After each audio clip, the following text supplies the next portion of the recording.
Now, it looks like she has 2 bruises. Looks like she has 2 black eyes. And the research crew pointed that out to me on a picture that they sent me. I don't know, man. I think this lady's got a story to tell. I don't know if it's ignorance. I know she comes from a family of murderers, a family of very interesting folk. I don't know what's going on here, but she needs to spill the beans. Unless she is the one that killed Emmanuel Haro, she needs to spill the beans. Because she looks like she's been through it. And how a man could beat on his woman, I don't know. I have no idea. Let's keep going. I will not give up on my baby, says Cabazon mother. What did she say? I will not give up on my baby. Oh, hell no. Says Cabazon mother, jailed on suspicion of murder. Does that make sense? Don't make no sense to me. Rebecca Haro, who, along with husband Jake, was arrested on suspicion of murder in the disappearance of their 7-month-old son, Emmanuel, said in a Jailhouse interview on August 24th, 2025, that Jake is a good father who would never hurt a baby. Does that make sense? Oh, she said he would never hurt a baby, ladies and gentlemen. Well, it doesn't make any sense to me, because we know that Jake has already hurt a baby. If there's no evidence that will ever link Jake to Emmanuel Haro's disappearance and maybe even murder, which we know he's probably dead, we know for a fact that he destroyed Carolina, a.k.a. Promise.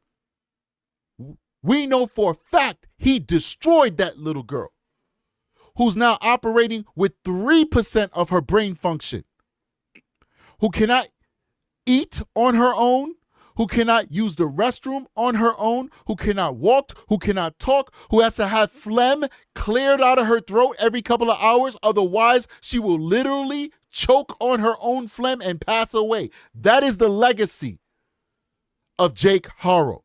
So for her to say that he would never hurt a baby is literally an abomination of words. An abomination of words, ladies and gentlemen. Let's keep going.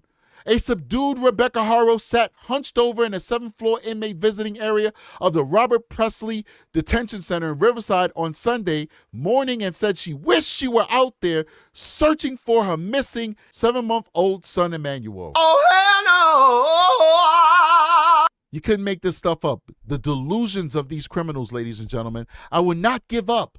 I will not give up on my baby, Haro said August 24th in a Jailhouse interview with a Southern California News Group reporter, during which she maintained that Emmanuel was kidnapped. She said he was kidnapped. Law enforcement authorities believe the baby is deceased and on Friday arrested Haro and her husband Jake Haro at their home in Cabazon on suspicion of murder. Malice murder, to be accurate. Malice murder. Murder with malice. Haro, 41, sat separated from a reporter by a glass window and communicated through a telephone hookup on Sunday. She wore a blue jail jumpsuit, her hair up in a bun as she was led away in handcuffs Friday, was now down to her shoulders. The once prominent bruise around her right eye has faded, but was still noticeable. Haro and her husband, Jake, 32, were arrested 8 days after the baby's mother reported that Emmanuel had been stolen from her after a kidnapper knocked her out while she changed the baby's diaper outside a Big Five in Yucaipa. Though the San Bernardino County Sheriff's Department says her story was a lie, she stuck by it on Sunday. Haro shook her head side to side when asked about widely circulating rumors that days before she reported the kidnapping, she went to the Big Five, told employees that her car had been burglarized, and asked whether the business had surveillance cameras. The Sheriff's Department did not respond to questions about that claim, so that has not been verified either, but Big Five people have said it, and also YouTubers such as myself has also repeated that as well. So just saying it hasn't been verified, but it's very likely that that's what happened. I want to be out looking for my baby, Haro said, appearing to cry. Is this the first time she's actually cried? Or do we listen to the words that the report is actually saying appearing to cry? Appearing to cry. The crying, the commitment to finding Emmanuel, and her account of the boy's disappearance, however, have all been called into question by investigators and the public. Over and over, people have noted Haros composed, tearless crying during media interviews. The Uvalde Foundation for Kids, which offered to help the Haros hunt for Emmanuel on foot, withdrew their support when the parents stopped searching and failed to respond to subsequent reach-outs, and San Bernardino County Sheriff's investigators said unspecified inconsistencies in Haros' statement raised their suspicion. Investigators searched Haro's home and seized electronic belongings to Jake. Haro said Sunday that she married Jake Haro in 2021. This is good. I want to hear about their story. Hopefully she gives us a little bit more. Aware of his previous child cruelty case and that their relationship had been wonderful. Oh my God! She knew about his previous child cruelty case and still gave him 2 babies. Oh my God! Disgusting. Diabolical, and more importantly, irresponsible. I'm throwing all the SAT words at this lady, all of them, the whole book. Irresponsible. You made this happen, Rebecca. Carolina foreshadowed this for you. Carolina sacrificed herself for you. She was Emmanuel before Emmanuel. You were supposed to learn the lessons of Carolina so that Emmanuel would not have experienced that fate. You should have had Emmanuel with somebody else. But you chose Jake, and now Emmanuel is dead. Let's keep going. He treats her well, she said, and the same goes to her 16-year-old child, a stepchild to Jake, and the couple's 2-year-old daughter and Emmanuel. He's a good dad, Rebecca Haro said. So there was a 16-year-old I was living with them too. You guys know that he's probably already been through 3 forensic interviews. I just picked 3 out of the ether. 3 sounds good, but he has at least been through 1. Guarantee you this boy has been forensically interviewed, and some of what he had to say probably is going to be used against his own parents. Because one thing about kids, they try and lie, but they don't lie well. And kids know right from wrong. And that 16-year-old, as much as he loves his mother, he's going to tell her what happened to his baby brother. He knows something. And now what he knows, the police know. Let's keep going. He's a good dad, Rebecca said. He would never hurt a baby. She said she retained an attorney but declined to provide the person's name.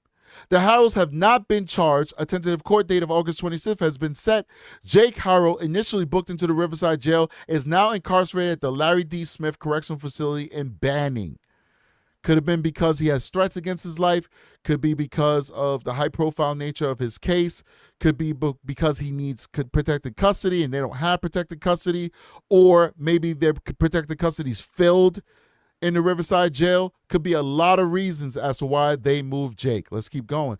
Could be also that they don't want, I don't know where Rebecca is. Let's see. Scroll up real quick. Where's Rebecca? She's in the Robert Presley Detention Center in Riverside.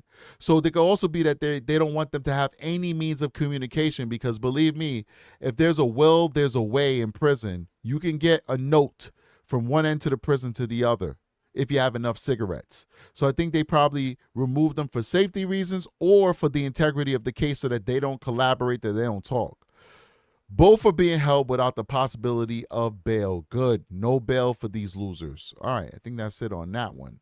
This article is going to talk about the allegations of additional child abuse charges that either might be related or unrelated to Emmanuel. Let's go ahead and listen to that right now. Month-old Emmanuel Haro, who has been missing for more than a week now. His parents, Rebecca and Jake Haro, were arrested yesterday at their home in Cabazon. The couple had claimed their baby was kidnapped in Yucaipa, but detectives say their story quickly fell apart. Emmanuel is now believed to be dead. A community vigil was held last night. The couple is due in court next week. They're also at the center of other reports of abuse. Riverside County sheriffs say they responded to a call of child abuse in Moreno Valley on Thursday in relation to the Haros. We're looking into this and we'll bring you updates as they come in. Wow, that's deep. I really want to know what the details is of that, because they're not going to say it's in relation to them if it's just allegations. Like, they went out there for a call of child abuse that involved this family. I really want to know what that's about.